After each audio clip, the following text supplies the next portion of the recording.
Welcome to the Pencil Bob channel. I hope you enjoy the story. Remember to like and subscribe. And now the story.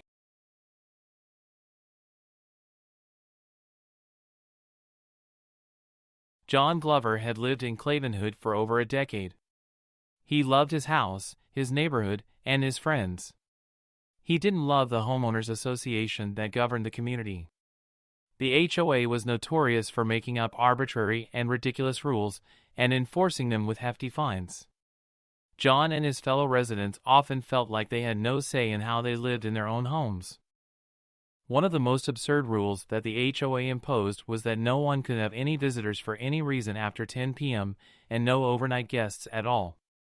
The HOA claimed that this was to maintain the peace and quiet of the neighborhood and to prevent any unwanted incidents. John thought that this was a blatant violation of his privacy and freedom. He wondered how the HOA could even monitor who came and went from his house.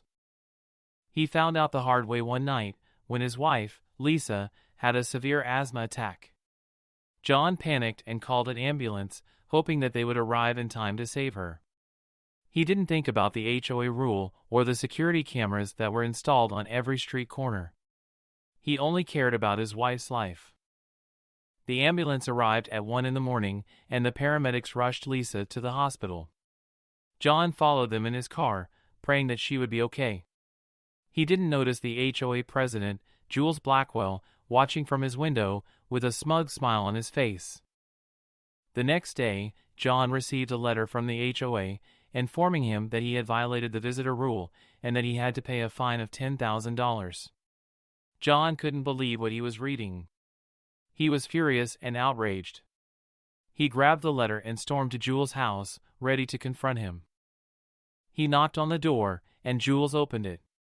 He looked at John with a fake expression of concern. "Hello, John. I heard about your wife. How is she doing?" Jules asked. "None of your business. How dare you fine me for calling an ambulance for her? She could have died." John shouted. John, calm down. You know the rules. No visitors after 10 p.m. It doesn't matter who they are or why they are here. You broke the rule, and you have to pay the price," Jules said. John expressed his frustration, stating, "This isn't governance, it's tyranny.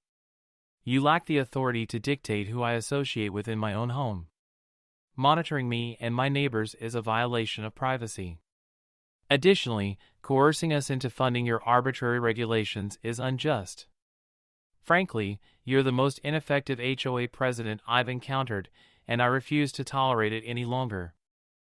He flung the letter toward Jules' face and barged past him into his house.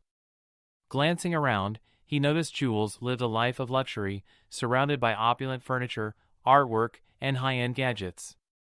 On the desk, he spotted a sizable stack of letters bearing the HOA logo. John inquired, "Is this where you store the fines you collect from us? How much money have you earned from enforcing these rules? And how much of it have you used for your own benefit?" Jules tried to grab the letters, but John was faster. He snatched them and opened them. He was shocked by what he saw. Jules had fined almost every resident of Clavenhood for various reasons, such as having the wrong color of curtains, having a dog that barked too loud, having a lawn that was too long or too short, and many more. The fines ranged from $500 to $20,000, depending on Jules' mood. John realized that Jules was using the HOA as a way to extort money from the residents and to control their lives. "This is unacceptable. This is unlawful. You're acting like a thief and a dictator. I will uncover your corruption and take legal action against you and the HOA. I will work to remove you from power and liberate this neighborhood from your oppressive rule," John declared. He ran out of the house, with the letters in his hand.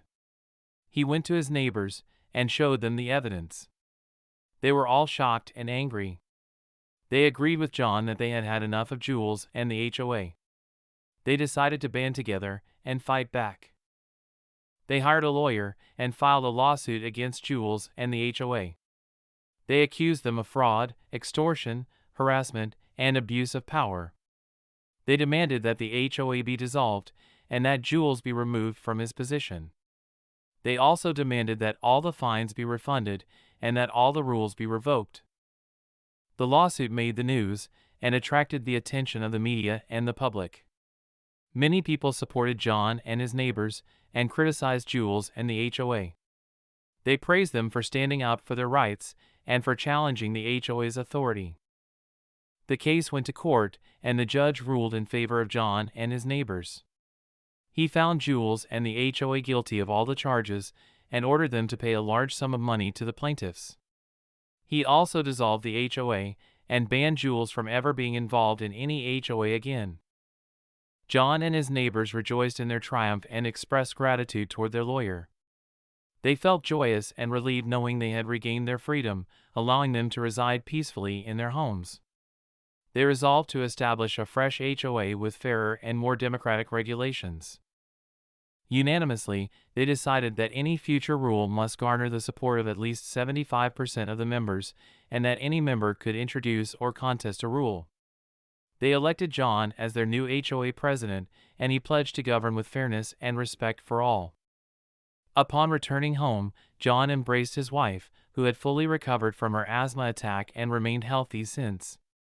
Sharing the good news with her, she beamed and tenderly kissed him. Together, they extended invitations to friends and family for a celebratory gathering. Amidst laughter and joy, everyone relished in the moment, unconcerned about the hour or the volume of the festivities.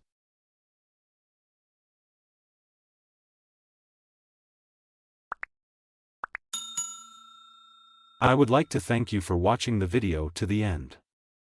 To encourage us to make more videos, please like, subscribe, comment, as well as share.